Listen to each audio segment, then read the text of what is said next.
In the region of Artois, this is the Battle of Arras. It is a British battle. It happened on April the 9th, 1917. Then a week later, on April the 16th, 1970, the German troops who were on the Hindenburg line, a very well-fortified line. They dug tunnels to link the quarries together and also exits, sometimes under the no man's land, to be very near the Germans' first line. 24,000 soldiers arrived here for 8 days, and they left on April the 9th, 1917 at 5:30 in the morning. During the Battle of Arras, the British Army has lost over 158,000 men. In Arras, with the two main squares, La Grande Place, La Place des Héros, the train station, two suburbs, Saint-Sauveur and Ronville. The red spots here, and here are the quarries from the 17th century. And the red lines are the network of tunnels dug during the First World War by the New Zealand tunnelers to link the quarries together. The numbers in black, it was the New Zealand tunnelers that used to number big pillars like this one to find their way in the quarries. That inscription was painted during the First World War. And we have another kind of inscription, like this one. But that inscription was painted during the Second World War, when the civilians in Arras used the quarries as shelter, because here 20 meters under the surface were sheltered from the bombardments.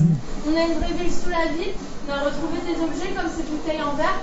Il faut savoir que les soldats buvaient aussi de l'alcool dans les carrières pour se tenir chaud.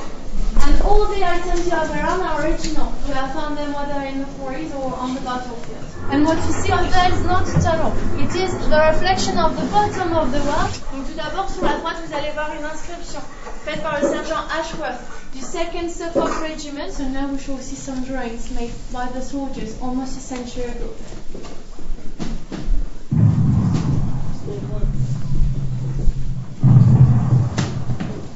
The day of the Battle of Arras was Easter Monday, so the day before Easter Sunday, a religious ceremony was held at the pillar. May your life and shall be the joy and round eternally. April the 9th was therefore a stunning and unprecedented success for the British. In the words of the German General Ludendorff, if the British had continued to advance, the face of the war would have changed. But at 10:30 a.m. on April the 10th, in the headquarters of the Third Army, General Allenby announced that the enemy had been put to rout and postponed further operations until April the 11th.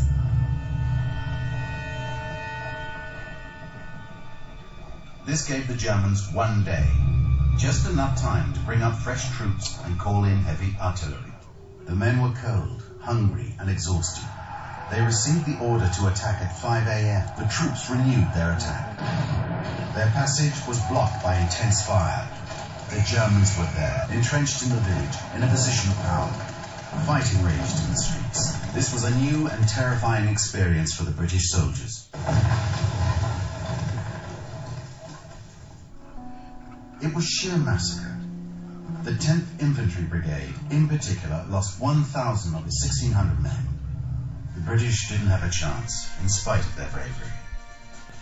The offensive had come to a halt. The village of Wancourt was taken by the 3rd British Division, one of those that had taken shelter in the Arras quarries. But on the evening of April the 11th, the Germans received reinforcements from their 8 reserve divisions. The British remained exhausted without any possibility of receiving reinforcements or fresh supplies.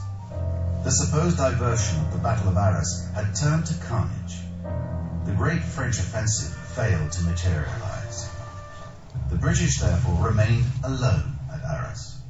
They no doubt realized that the next wave of offensives would fail one after the other until May the 15th, the end of this first phase. The Battle of Arras opened up the city and pinned down the German reserves, preventing them from going to the Chaumont-des-Dames.